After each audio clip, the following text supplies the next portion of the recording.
조만식, 최악의 공산당 김일성이 원통하게 살해한 독립충혈사 조선의 간디. 해방 후 소련과 미국의 군정 시절 그들이 평가한 그때 한국의 민주주의의 민족 지도자로서 북쪽에는 조만식, 남쪽에는 여운형을 추천했다. 조만식, 그는 1883년 조경학의 독자로 평안남도 강서에서 태어났다. 1888년 6세에 서당에서 한학을 배웠으며 숭실중학교에서 공부하고 이때 개신교를 받아들였다. 어린 시절에 몸이 약했던 그는 아버지의 강한 가정교육으로 격투기의 일종인 날파람을 수련회 지역에서 날파람의 명수로 명성을 날리기도 했다. 1895년 부모의 권유로 2살 연상인 박씨와 결혼하여 첫째 조칠승을 낳았으나 정신박약아로 26세 때 요절하였고 부인은 결혼 후 7년 후에 사별하는 슬픈 세월을 지냈다. 기독교에서 조선개신교 일제 순교자로 존경받는 주기철 목사와 서양 선교사가 있는 그때 예배 인원이 1500명이나 되는 평양 장대현교회를 다니며 개독교가 아닌 기독교의 참 신앙을 배웠다. 고당 조만식 선생은 여기서 장로가 되어 주기철 목사를 담임 목사로 청빙하여 그때 만연했던 친일 기독교 목사들과 신도들의 변절에 굴하지 않고 꿋꿋하게 민족정신을 일깨운 장대현교회의 축이 되었고 1944년 일제 고문에 목사한 주기철 목사의 기둥이 되었다. 주기철 목사가 옥중 순국 후 장대현교회는 강제로 폐쇄되는 아픔을 겪었다. 기독교 민족 지도자 안창호의 연설을 듣고 감명을 받아 민족을 구하는 길이 본인의 운명이라 확신했다. 숭실학교를 졸업 후 일본 유학을 떠난 그는 동경에서 동경조선 기독교 청년을 설립에 참여하고 인도의 지도자 간디 일대기인 간디전을 읽고 감명을 받은 후 간디가 주장한 무저항주의, 비폭력주의, 그리고 민족주의를 모토로 하여 독립운동의 신조로 삼았다. 일본 동경 유학 중 1910년 잠시 귀국하여 고향에 돌아왔다. 그해 치욕적인 한일합방 경술국치 소식을 접하고 한일합방 경축식 행사장과 일본 신사에 난입하여 아수라장을 만들려고 했으나 아직 때가 아니라는 아버지의 권유로 분노와 격정을 참았다. 1919년 오산학교 교사로 근무하다가 3.1운동이 일어나자 교사와 모든 학생에 이르기까지 운동에 참여했다가 일본 헌병에 체포되어 평양감옥에서 1년간 투옥되어 옥고를 치렀다. 1923년에는 평양 YMCA 청년의 총무로 취임하면서 그는 평안도를 대표하는 민족 지도자로 자리매김하고 풀뿌리 민족운동을 실천해 나가면서 이때부터 그를 조선의 간디로 불렸다. 일제감점기 기간 동안 수많은 항일 단체를 조직하여 독립운동에 힘써왔으나 번번이 일본 경찰의 탄압에 의해 좌절되거나 힘들게 이겨나갔다. 1932년 학교 후배 조병욱과 함께 조선일보를 인수하여 9개월간 사장직을 하는 동안 조선 총독부의 신사참배와 지원병 제도를 협조하라는 압력이 있었지만 모두 거절했고 이후에 경영난으로 퇴사했다. 그 해에 조만식은 평양에 있는 을지문덕 묘소를 돌보면서 묘수보회를 창립하고 장군묘소를 정성껏 관리했다.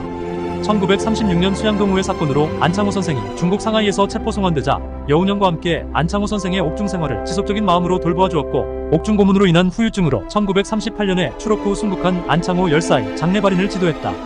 1945년 해방이 되자 남한에는 미군정이, 평양에는 소련 군정이 들어섰다. 조만식은 남쪽의 여운형과 건국준비위원회 결성을 주도하였으며 8월 16일 조선건국준비위원회 평안남도를 조직하고 치안과 행정을 담당하며 혼란기를 수습했다. 그는 평양 지역 시민들부터 뜨거운 지지를 받아가며 건국준비위원회 평안남도위원회 위원장으로 선출되었다. 이후 현준혁이 이끄는 조선공산당과 합작해서 인민정치위원회를 구성하고 의장이 되었다. 현준혁이 극우 테러단체 백의사에 의해 암살된 후 조선인민공화국 인공의 내각에서 재정부장으로 선임되었으나 미군정 진주 후 내각이 와해되면서 사퇴하게 되었다. 인민정치위원회는 공산진영과 민주진영이 결합된 조직이었고 민주진영에서 핵심 정치 사안을 조만식의 주도하에 강력히 추진했으나 소련 군정에 의해 좌절되었다. 1945년 9월 30일 소련 정치장교 메클레로 중좌의 소개로 군부를 장악한 김일성을 만났다. 10월 7일 그는 평양에서 북조선 5도 임시인민위원회 의장으로 추대되었고 북조선의 민족주의자들은 모두가 월남하였고 조만식만 유일하게 남아있었다.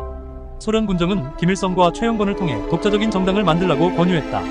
소련 정부는 북조선의 독자적인 정권기구를 수립하려는 소련 군정의 구상을 전면적으로 수용하고 있었다. 조만식은 이런 소련 정부와 군정의 방침을 절대적으로 반대했고 김구, 이승만, 김일성 그리고 여운형을 포함하는 중앙정부 수립에 참여해야 한다고 김일성에게 강하게 요청했다. 조만식의 남한 방문은 소련 군정의 거부와 감시로 무산되었고 김일성은 조만식을 좌경화하기 위해 선생님 칭호와 요정술접대 등 온갖 향응술책을 다 버렸으나 술과 노래를 모르는 우국지사인 그는 김일성의 합당을 강하게 반대했다. 김일성은 그의 앞에서는 선생님 하면서 갖은 아부를 다 떨었지만 소련 장교들 앞에서는 조만식을 초기에 죽여 없애자고 떠들어 소련군 장교들을 놀라게 했다. 결국 김일성은 독단적으로 조선공산당을 설립했다. 1945년 11월 3일 조만식은 조선민주당을 창당하고 반공노선과 신탁통치 반대운동을 펼쳤다. 당원 대부분은 조만식의 인품과 독립국가 건설에 대한 순수한 염원을 보고 입당하여 당원이 되었고 그 지지 기반은 개신교 세력과 자산계급이었다. 1945년 12월 신탁통치가 결정되면서 소련 군정이 사사람역과 조선의 대통령으로 만들어주겠다는 회유책을 모두 거절하고 변함없이 강경하게 모스크바 의정서에 서명을 하지 않았다. 이에 북조선에서 정권을 잡은 김일성은 인민정치위원회 위원장직을 박탈하고 그를 반동으로 규탄하고 조선민주당을 접수하였으며 1월 5일부터 연금 상태로 그를 구금했다. 전형적인 공산당들의 가스라이팅 방식으로 일제가 항복 직전 그를 석방한 것은 일본 첩자였기 때문이라는 조작 누명을 씌워 그를 연금했다. 이때 방북한 김규식도 그를 만나지 못했다. 이후에 조만식이 없는 조선민주당은 찬탁으로 돌아섰고 조만식은 46년 1월 5일 고려호텔에 연금된 것을 시작으로 한국전쟁 때까지 투옥되어 있었다. 미군 정청의 브라운 소장이나 남쪽의 김규식, 여운형 등이 월남을 권유했으나 1천만 북한 시민을 두고 그 고통을 뒤로 한 채 혼자 잘 살려고 월남할 수는 없다고 거절하였다. 조만식은 자신의 죽음을 예감하여 자신의 머리카락을 아내에게 주고 세 자녀와 함께 그들만 월남시켰다. 한국전쟁 발발하기 보름 전에 김일성은 조만식과 남로당 괴수 김삼룡 이주아와 맞교환하자고 제안을 했으나 이승만이 권력 욕심에 차일피일 여러 핑계를 대고 논쟁을 벌이다 결국 결론 없이 끝나버리고 한국전쟁이 터졌다. 1950년 10월 18일 퇴각 중이던 김일성이 지시에 따라 대동강변 내무성 정보처에서 한규만 소자에 의해 다른 민간인들과 함께 원통하게 학살되었다. 조선의 간디라고 알려지고 생활철학과 독립활동 철학을 가지고 행동했던 조만식 열사. 찰스 암스트롱 서울대 교수는 그에 져서 북조선 탄생에서 조만식이 김일성과 함께 정치를 했다면 소련 군정이 조만식을 지도자로 신임했기 때문에 김일성이 결코 조선민주주의인민공화국의 지도자가 될 수 없었을 것이라고 평가했다. 만국을 일제로부터 독립시키기 위해 온몸을 다 바치고 남북한이 통합된 한민족 독립국가를 열망하다 공산당 괴수 김일성에게 무참하게 학살당한 조만식 열사의 원통한 한과 고인의 명복을 빕니다. 더 좋은 역사 발견 노력을 위해 구독과 좋아요 부탁드립니다.